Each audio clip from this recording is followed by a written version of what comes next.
Жасым 40-қа жақындаған жігітпін. Астанаға Қостанай қаласынан келгеніме біраз жыл болды. Осыдан бірнеше жыл бұрын ойнап жүріп, от басып бір қыздың аяғы ауыр болып үйлендім. Бірақ жүрегін қаламаған адаммен тұру өте қиын екен.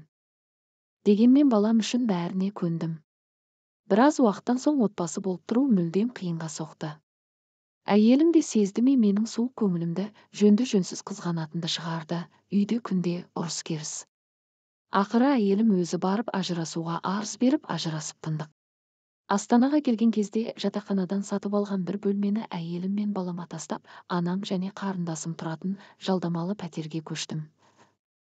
Жұмысым мемлекеттік қызмет. Алған табысымнан алиментті төлеп тұрдым. Алғашында әйелім баламды көрсетпей біраз қиналдым. Уақыт өте берді. Жұмыс, карьера. Шетелге іссапарға жиі бардым. Қызметім де өсе берді. Бірақ мемлекеттік қызметте істегендіктен артық уақыт санаулы ғана. Сол сайт, агент арқылы қыз-келіншектермен танысып, анда-санда кездесіп тұрдым. Жалғыздықтан жалыға бастадым. Жұмыстан кеш келесің, айналдырған бір бөлмеде анам және қарындасым. Қарындасым да тұрмысқа шықпаған еді. Шынын айтсам, адам туғандарынан да жалығады екен. Анаң тамағыңды дайындап, киіміңді жуып, қасыңнан шықпайды. Тіпті туысқандарым анама ұрсатын, балапандарыңды қанатыңның астына баспай, ұшыр деп. Расымен 40-тың қырқасына жақындаған жігіт пен қыз бір үйде тұруда оңай емес. Кәрі қыздың өзіндік талаптары бар, ал мені анам жалғыз ұлым деп жақтап, сол үшін де қарындасыммен қырқысып қалатынбыз. Солай сайт арқылы танысып жүргенде, бір күні өзімнен 2 жас үлкендігі бар шымкенттік күйеуінен ажырасқан келіншекпен таныстым. Сөйлесе келе екеуміз жақын танысып араласып кеттік. Ол өзінің 2 бөлмелі пәтерінде жалғыз тұратын. Бір үлкен фирмада бас есепші болып қызмет атқаратын келіншектің қаржы жағынан еш қиындығы болмады. Баласы Шымкентте ата-анасында. Менің де балаға еш қарсылығым болмады.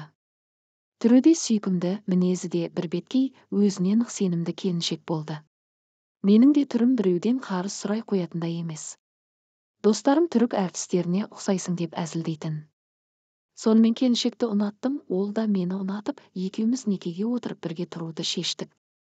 Анам да бақытың осы болса деп батасын беріп, еш қарсылық білдірмеді. Бәрі басында керемет еді. Менің де кезегім келіп, өзіме тиесілі пәтерге қол жеткіздім. Ол пәтерді жалға беріп қойды. Ақша жағынан еш қысылмадық. Қарындасым да өз машинасын сатып несиеге пәтер алды.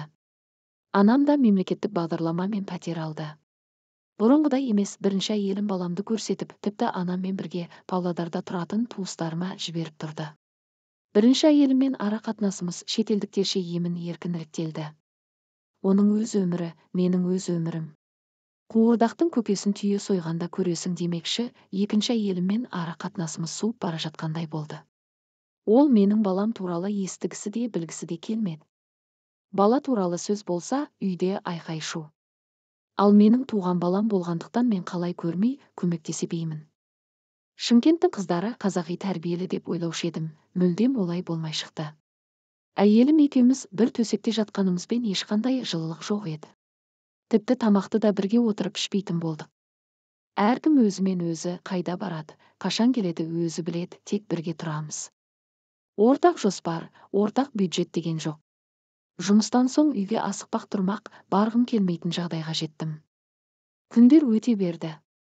Әйелім де тік бірбеткей мінезді болғандықтан ер адамға төмен түсу, сыйлау дегеннен жұрдай еді. Кейіннен білдім, бірінші күйеуіне баласын көрсетпей, тіпті өз тегіне жаздыртып алыпты. Бір күні мен шетелге іссапарға кеттім. 10 күннен соң келсем, анам ауруханаға түсіпті. Үйдегі келіні бір ретте барып қалын сұрап, тіпті телефон шалмаған. Көңілім қатты қалды. Анамның үйіне кетіп қалдым. Біраз уақыт анамның үйінде тұрып жаттым. Бәрі реттелер, уақыт өте деп ақылға келерміз, сағынармыз деп. Бір күні әйелімнен сымысы хабарлама келді. Киімдеріңді лақтырып жібердім, енді келме деген. Мен де бармадым, қайтып қазір анаммен бірге тұрып жатырмын.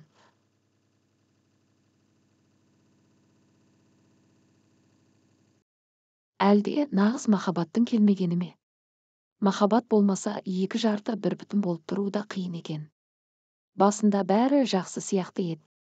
Осылайша 2 рет үйленіп ажырасқан жігіт болып, өзімнің өмірлік серігімді әлі кездіре алмай келемін.